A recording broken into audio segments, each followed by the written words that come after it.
الحمدللہ وحدہ لا شریک لہ والصلاۃ والسلام علی من لا نبی بعد۔ پارہ نمبر 13۔ پارہ نمبر 13 کے آغاز میں حضرت یوسف علیہ السلام کا قصہ چل رہا تھا کہ حضرت یوسف علیہ السلام کو جب بادشاہ مصر نے بلایا اپنے پاس، ان کی بات سنی تو انہوں نے کہا آج کے بعد آپ ہمارے پاس بطور ایک ذمہ دار، امانت دار اور صاحب منصب کی حیثیت سے رہیں گے۔ تو یوسف علیہ السلام نے فرمایا کہ تم مجھے خزانہ سپرد کر دو، جسے آج کے دور وزیر خزانہ کہتے ہیں، اور یہ فرمایا چونکہ میں نگرانی بھی کر سکتا ہوں، اللہ نے مجھے اس کا علم بھی عطا فرمایا ہے۔ اور یہ یوسف علیہ السلام کا عہدہ مانگنا اس وجہ سے تھا کوئی اور نہ اہل لے گا تو ضائع نہ کر دے، اس لیے، ورنہ نبی کو عہدے سے کیا غرض، پیغمبر کو تو اس کی ضرورت ہی نہیں ہے، خود نبوت کا عہدہ تمام عہدوں سے بڑھ کر ہوتا ہے۔ حضرت یوسف علیہ السلام یہ خزانے پر متعین ہو گئے۔ یوسف علیہ السلام کے بھائی آئے، انہوں نے اس وقت یہ طے کیا کہ ہر آدمی کو خاص مقدار میں غلہ دیا جاتا، اور یہ شرط تھی کہ جس کو غلہ لینا ہے وہ خود آئے۔ چنانچہ یوسف علیہ السلام کے بھائی آئے، اور آپ کا سب سے چھوٹا بھائی وہ ساتھ نہیں تھا۔ جب یہ واپس کیے تو یوسف علیہ السلام نے فرمایا کہ تم کتنے بھائی ہو؟ کہا جی ایک بھائی اور ہے، وہ باپ کے پاس فرمائندہ، اس کو بھی ساتھ لانا، اگر تم نہ لائے تو میں تمہیں غلہ بھی نہیں دوں گا۔ اور جب یہ جانے لگے تو ان کو پتہ نہیں چلا، تو جو ان کے غلے کے پیسے تھے وہ انہی کے غلے کے اندر رکھ دیا گیا۔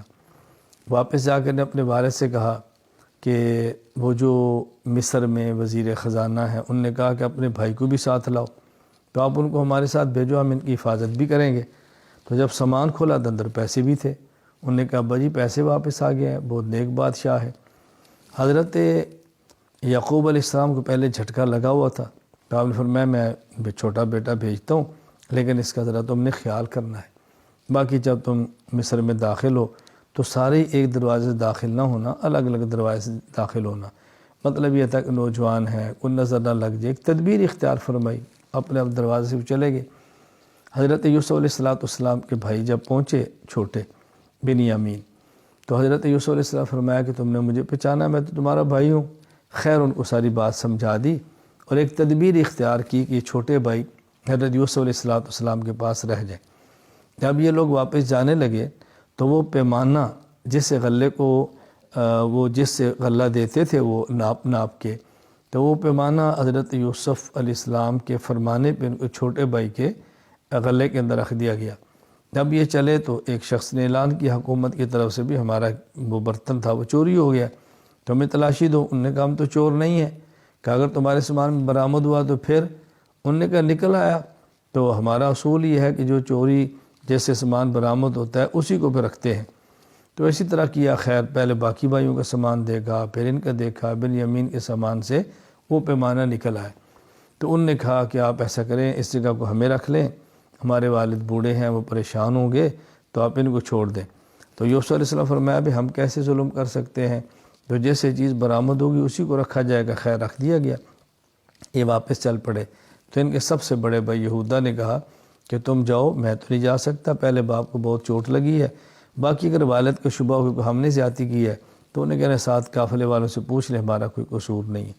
خیر یہ پہنچے حضرت یعقوب علیہ السلام کے سامنے منظر حقائق تو نہیں تھے، آپ بہت پریشان ہوئے، اور اتنا آپ کی آنکھوں سے آنسو گرتے رہے کہ جیسے بھنائی چلی گئی، تو اور اللہ سے دعا مانگتے رہے، فرماتے ہیں انشاءاللہ ایک وقت آئے گا اللہ تعالیٰ سب کو لائے گا۔ تو یہ لوگ پھر جب ابھی قحط تھا، غلہ کم تھا، تو پھر گئے غلہ لینے کے لیے۔ یوسف علیہ السلام کے پاس پہنچے تو یوسف علیہ السلام نے ان کو فرمایا کہ تم نے پہچانا میں کون ہوں، یا وہ کیا معاملہ ہے تمہارا؟ جو ان کے احوال پوچھے تو ان نے کہا کیا تو یوسف تو نہیں ہے؟ فرمایا ہاں میں ہی یوسف ہوں۔ اب انہیں اپنے گناہوں کا اعتراف کیا، جرم کا اعتراف کیا۔ یوسف علیہ السلام نے ان کو معاف فرما دیا، اور فرمایا میری قمیص ہے، یہ لے جاؤ والد صاحب کو دینا، اور انشاءاللہ اس ان کی بینائی لوٹ آئی۔ جو ہی یہ قافلہ چلا تو یہ معجزہ تھا حضرت یعقوب علیہ السلام پر کھل گیا۔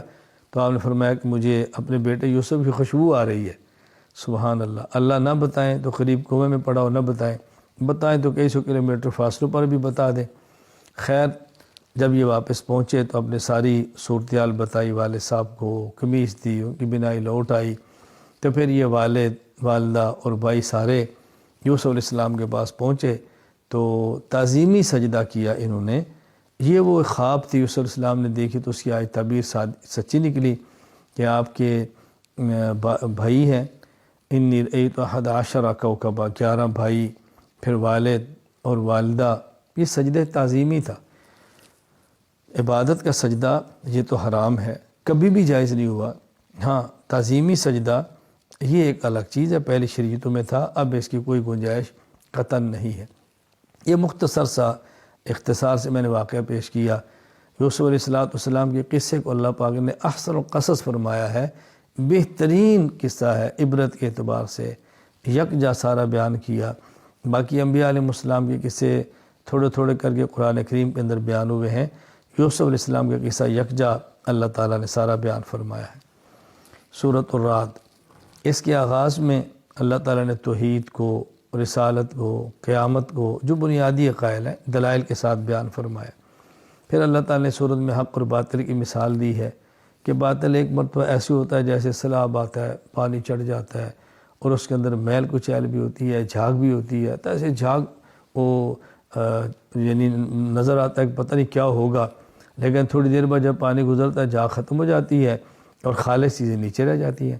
فرمایا اس طرح جب باطل کا ریلا آتا ہے تو بس اوقات حق بظاہر دب جاتا ہے، باطل ختم ہوتا ہے، حق پھر نیچے اوپر کے سامنے آ جاتا ہے۔ تو وقتی حالات سے بندے کو متاثر نہیں ہونا چاہیے، حق حق ہے اور حق اپنی طاقت دکھاتا ہے، حق اپنا راستہ بھی بناتا ہے۔ تو حق اور باطل کو اللہ تعالیٰ نے مثال سے سمجھایا ہے۔ اس طرح سونا پگھلاتے ہیں، چاندی پگھلاتے ہیں تو اوپر جو چیزیں آتی ہیں وہ سمجھے میل کچیل یہ باطل ہے، جو نیچے اصل سونا ہے وہ حق ہے، وہ نیچے رہ جاتا ہے۔ میل کچیل پھینک دیتے ہیں اور خالص سونا باقی بچ جاتا ہے۔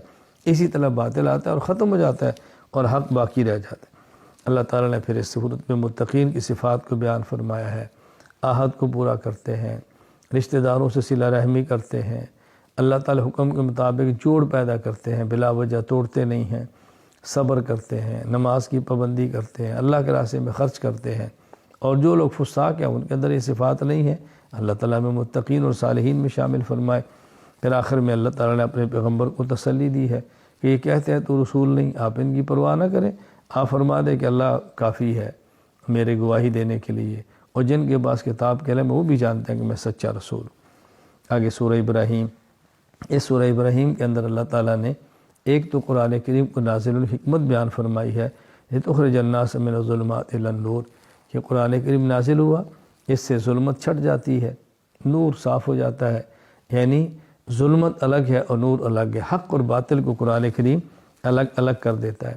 اس میں تو موسیٰ علیہ السلام کے قصے کو بیان فرمایا ہے، اور پھر بطور خاص کلمہ طیبہ اور کلمہ خبیثہ، اچھا کلمہ اور برا کلمہ، اس کو اللہ تعالیٰ نے مثال کے ساتھ سمجھایا ہے کہ اچھے کلمے کی مثال ایسے ہے جیسے درخت ہے، جڑیں اس کی زمین میں ہیں اور مضبوط ہیں اور بلند درخت ہوتا ہے، اس طرح کلمہ طیبہ بہت مضبوط ہوتا ہے، اس کو ختم کرنا مشکل ہوتا ہے۔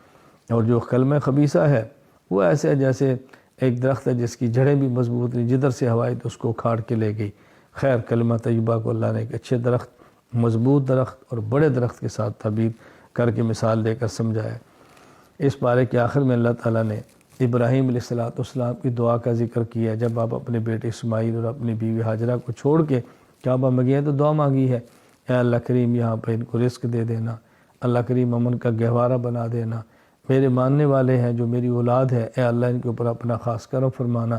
اللہ نے دعا قبول فرمائی ہے، اور آج پوری دنیا میں کعبہ اور مکہ امن کی جگہ بھی ہے، اور جب موسم نہیں ہوتا پھر بھی سارے رزق، سارے پھل الحمدللہ وہاں پہ میسر ہوتے ہیں۔ اور یہ دعا مانگی کہ یا اللہ جو میری بات مانتے ہیں ان کو معاف بھی فرما دینا، مغفرت کی دعا بھی مانگی ہے۔ تو معلوم ہوا کہ اپنی اولاد کے لیے امن کی دعا مانگنا، رزق کی دعا مانگنا، برکت کی دعا مانگنا یہ انبیاء علیہ السلام کا شیوہ ہے، اور ہمیں بھی اس کا اہتمام کرنا چاہیے، اپنی اولاد کے لیے، اہل خانہ کے لیے، تعلق والوں کے لیے دعاؤں کا اہتمام کریں۔ اور پھر کفار کو بتایا کہ تمہارے پاس کچھ بھی ہے، طاقت ہے، یہ ظاہری ہے، یہ ختم ہو جائے گی۔ اللہ تعالیٰ ہمیں اپنی ذات پر ایمان کامل عطا فرمائے، اور اپنے اور سب کے لیے دعائیں مانگنے کی توفیق عطا فرمائے۔ وآخر دعوانا الحمدللہ رب العالمین۔